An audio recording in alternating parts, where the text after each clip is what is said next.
बच्चों हम लोग अल्टरनेटिंग करंट में एल सीरीज एलसीआर भी देख लिए थे, और इन सीरीज एलसीआर में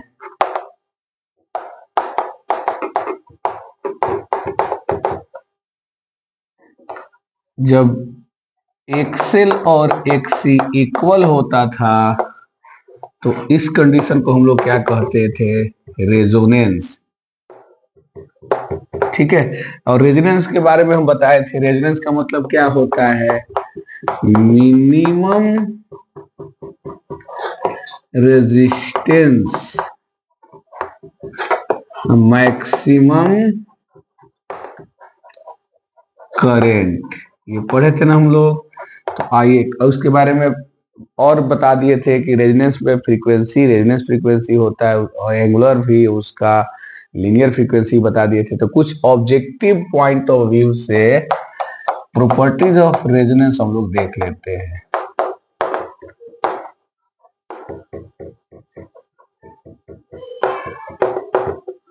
तो ये एमसीक्यू टाइप के क्वेश्चन इससे पूछेंगे, ठीक है। तो इसके लिए हम इसको लिखवा दे रहे हैं 1 बाय 1 करके, ताकि एमसीक्यू इससे आए तो सब मतलब पकड़ में आ जाए, ठीक है, एमसीक्यू में कोई प्रॉब्लम ना हो इसके लिए। तो देखिए रेजोनेंस सर्किट में या रेजोनेंस के कंडीशन में फ्रीक्वेंसी इसका, ठीक है, फ्रीक्वेंसी इसका सिंगल होता है। कितना फ्रीक्वेंसी होता है, ओनली वन फ्रीक्वेंसी होता है, सिंगल वैल्यू फ्रीक्वेंसी होता है, ठीक है। और उस सर्किट को, रेजोनेंस वाले कंडीशन पे सर्किट को एक्सेप्टर सर्किट कहते हैं। क्या कहते हैं, acceptor circuit.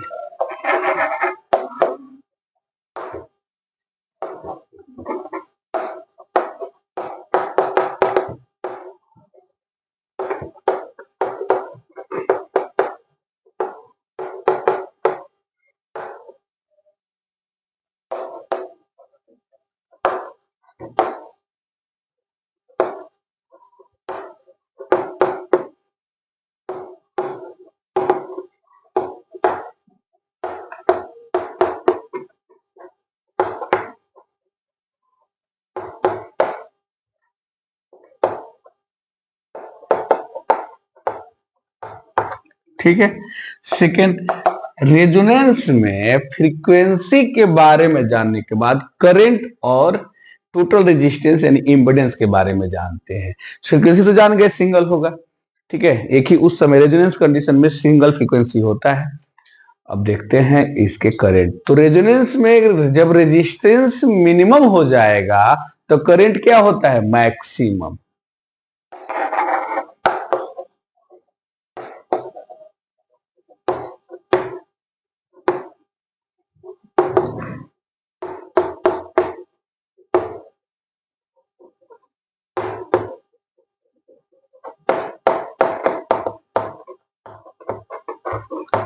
High maximum.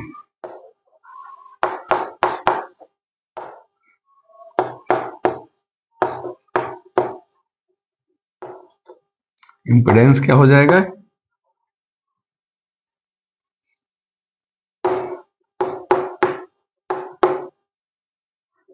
Minimum. Impedance minimum होगा।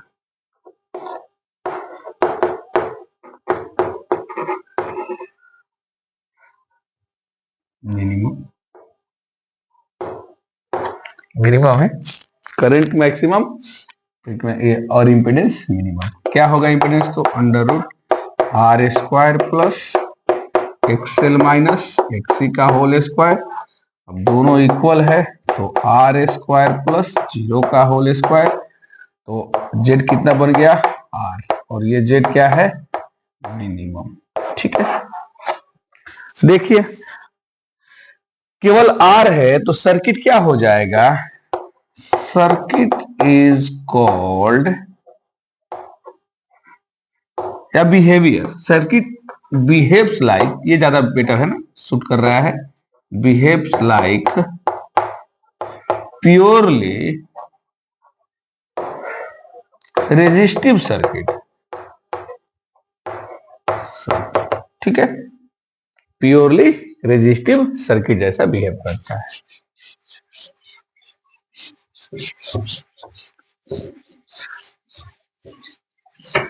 अगला पॉइंट क्या होगा बच्चों?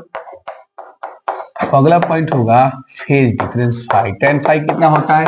XL minus XC by R. चलिए इसको मॉड में लेते हैं। फाई कितना होता है? tan इनवर्स ये 0 बाई आर। कितना आ गया?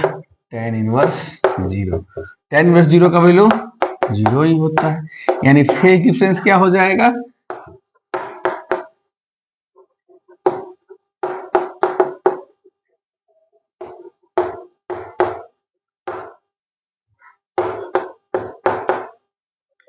V and current I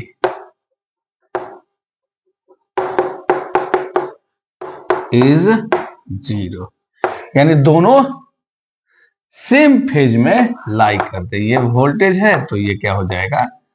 current. ये जानना है बच्चों, क्वेश्चन पूछ देता है रेजोनेंस में फेज डिफरेंस कितना होता है वोल्टेज और करंट के बीच, तो हम लोग क्या बोलेंगे? कोई फेज डिफरेंस नहीं है, 0 होता है। ठीक है, फेज डिफरेंस क्या होता है? 0। ना कोई लीड करता है ना कोई लैग करता है। तो इस तरह से रेजोनेंस से जितने भी ऑब्जेक्टिव क्वेश्चन बन सकते थे वो हम लोग बना लिए। ठीक है, हाँ पावर फैक्टर इसका, तो पावर फैक्टर तो अभी हम उतना बढ़िया से पढ़ाए नहीं, एक शॉर्ट्स बनाए थे तो उसी में बता दिए थे कि फेज डिफरेंस का कोसाइन को हम लोग पावर फैक्टर कहते हैं, लेकिन उसको बेटर वे में और अच्छे से पढ़ाएंगे, एक्सप्लेन करेंगे तो पावर फैक्टर बता देंगे। ठीक है, तब तक के लिए थैंक यू।